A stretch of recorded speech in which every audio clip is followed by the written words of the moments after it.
اور لشکر کا کمانڈر ہے امیر یزید، اور لشکر کا کمانڈر ہے امیر یزید، اور لشکر کا کمانڈر ہے امیر یزید۔ اللہ نے ان باپ بیٹوں کے اندر یہ صلاحیتیں رکھی تھیں۔ آپ کے لیے وہی رائے بہتر ہے جو میری رائے ہے کہ چپ کر کے خاموشی سے بیٹھ جاؤ، نہ لعنت اللہ علیہ کہو اور نہ رحمت اللہ، کیونکہ اگر لعنت اللہ علیہ ہوا تو رحمت اللہ علیہ کہنا قیامت کے دن گلے پڑ جائے گا، اور اگر وہ نکلا لعنت اللہ تو پھر اگر وہ نکلا رحمت اللہ تو پھر لعنت اللہ علیہ کہنا قیامت کے دن کیا پڑ جائے گا؟ گلے۔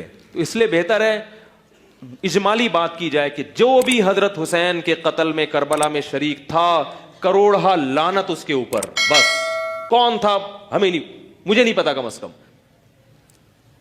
یعنی آپ یہ کہہ سکتے ہیں مجھے نہیں، اور اگر آپ کو پتا ہے تو پھر دونوں کتابیں پڑھیں آپ، جو اشاعت و توحید کے علماء نے اس کے حق میں لکھی ہیں، یہ بعض سلفی علماء نے بھی لکھی ہیں، وہ بھی پڑھیں آپ، اور اس کے مخالف بھی پڑھیں، پھر ایک رائے قائم کر کے آپ کو کلپ بازی کی۔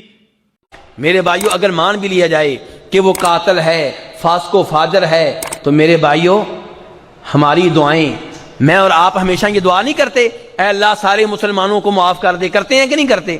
تو اس میں یزید شامل ہوتا ہے کہ نہیں ہوتا؟ تو کتنے مسلمان ہیں جو کہتے ہیں اللہ مسلمانوں کو معاف کر دے؟ تو یزید بھی اس میں شامل ہو رہا ہے۔ اور اگر آپ کہتے ہیں کہ یزید اس میں شامل نہیں ہے تو یہ تو آپ بات مانیں گے کہ یزید کے اوپر ایک وقت میں، ایک دن میں ہزاروں لاکھوں لعنتیں ہوتی ہیں، ایسے ہے کہ نہیں ہے؟ اور یہ ساری لعنتیں، یہ ساری گالیاں روز قیامت اس کے لیے نیکیاں بن جائیں گی۔ کیا بن جائیں گی؟ بات ہوئی ہے اب تیری طرف سے شروع، انتہا اب ہم کریں گے۔ اب تجھے بتانا پڑے گا جس کا تو نے دفاع کرنے کی کوشش کی، کھل کے آ، یزید کا دفاع کرنا ہے پھر پورے دن کا مسلمان بن، چھپ چھپ کے یزید کا دفاع کیسا؟ پھر پڑھ یزید کا کردار پڑھ، ہماری آنکھوں کے سامنے ہم پڑھتے ہیں حسین کا شجرہ، تو بتا یزید کا شجرہ۔ حسین 3 شبان کو مدینے میں بطول کے گھر قرآن بن کے نازل ہوا، یزید شام اور حمص کے درمیانی علاقہ تدمر میں حاکم شام کے گھر عذاب بن کے نازل ہوا۔ یزید کو پیدا ہوتے ہی گھٹی شراب کی دی گئی، حسین نے پیدا ہوتے ہی رسول کی زبان چوسی۔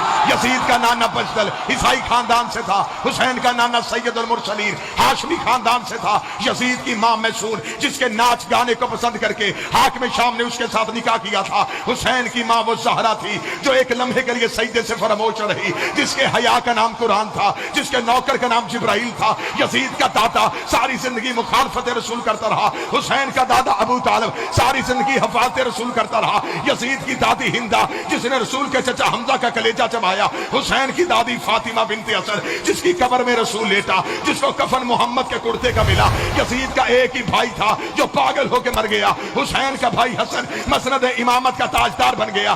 یزید کا شجرہ خبیثہ تھا، حسین کا شجرہ طیبہ تھا۔ یزید فاسق تھا، میرا حسین روزے دار تھا۔ یزید فاجر تھا، حسین نمازی تھا۔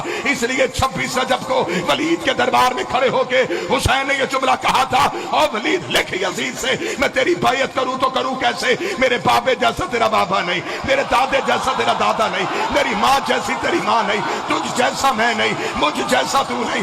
اپنے لاکھوں لے کے تو آ، اپنے 72 لے کے میں آتا ہوں، قیامت تک کے لیے ہر حلال زادے کو یہ کہنے پہ مجبور کروں گا، حسین زندہ باد ہے، یزید مردہ۔